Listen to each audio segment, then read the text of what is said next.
Interview ہو چکے تھے اور تمام اسسٹنٹ ڈائریکٹر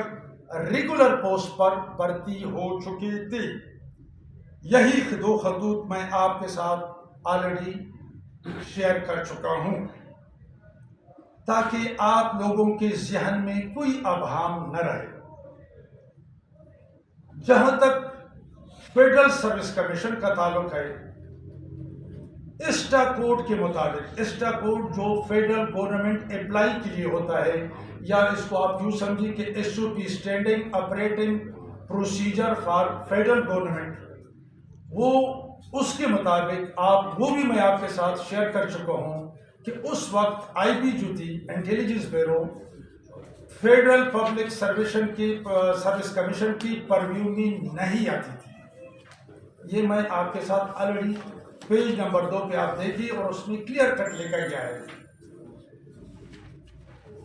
یہاں یہ بات بالکل واضح ہے کہ 1996 میں اسسٹنٹ ڈائریکٹر کے لیے تمام قانونی لوازمات اور تقاضے پورے کیے گئے تھے، لیکن انتہائی افسوس کے ساتھ کہنا پڑتا ہے کہ اب تک ہمارے محکمے نے اس پر کوئی عمل نہیں کیا، بلکہ اس کے برعکس ہمیں، جس میں میں خود بھی شامل ہوں، میں وقتاً فوقتاً جو اس کے ایک مینڈیٹری ایگزام ہوتا ہے جس کو اگر آپ نے فیل کیا تو آپ نہیں ہو سکتے، وہ میری پروموشن 2016 میں ایز ڈپٹی ڈائریکٹر ہوئی تھی، جس میں خود بھی شامل ہوں، اور اس نے ایک لیٹر جاری کیا ہمارے محکمے کے سربراہ نے 9/9/2022 کو، جو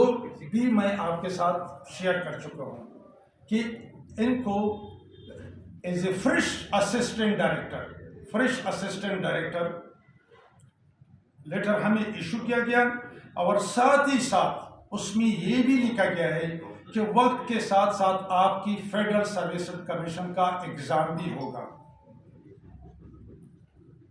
جہاں تک ہمارے محکمے جو لسٹ میں نے آپ کے ساتھ شیئر کر چکا ہوں، انسپیکٹر اینڈ بلو یعنی نیچے کے لیول تک جو لوگ ہیں، اسی رائج الوقت قانون کے مطابق 1996 میں یہ اختیار صرف اور صرف ڈائریکٹر جنرل آئی بی کے ساتھ تھا، لیکن چونکہ میں وہ آپ کے ساتھ، میرے ساتھ وہ کاغذ موجود نہیں ہے، وہ ٹاپ سیکرٹ ہوتا ہے، یہ ڈپارٹمنٹ کے ساتھ ایک امانت ہوتی ہے، تو اسی وجہ سے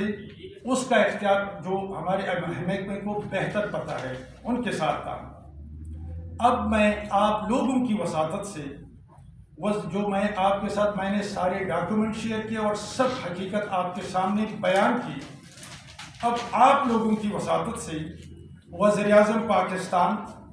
محترم شہباز شریف صاحب، بلاول بھٹو صاحب، مولانا فضل الرحمان صاحب سے انتہائی مؤدبانہ گزارش کرتا ہوں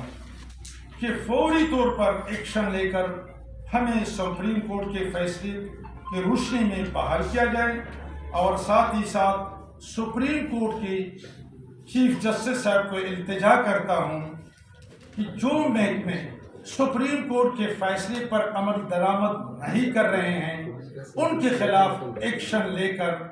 اپنے فیصلے کو امپلیمنٹ کر لیں۔ میں اپنے آپ کی وساطت سے اپنے محکمے کے سربراہ کو انتہائی مؤدبانہ انداز میں گزارش کرتا ہوں کہ خدا را ہمارے ساتھ ناانصافی مت کرو، ہمیں رولز، قانون اور سپریم کورٹ کے فیصلے کے روشنی میں بحال کریں۔ اور ساتھ ہی ساتھ میں آپ سب کا مشکور ہوں کہ آپ لوگوں نے مجھے سنا، اور ابھی اس کے بعد جو بھی آپ کا سوال ہوگا، یہ سب چیزیں جو میں نے آپ لوگوں کو بتائی، اس کا ریکارڈ میں نے آپ کے ساتھ آلریڈی شیئر کر چکا ہوں۔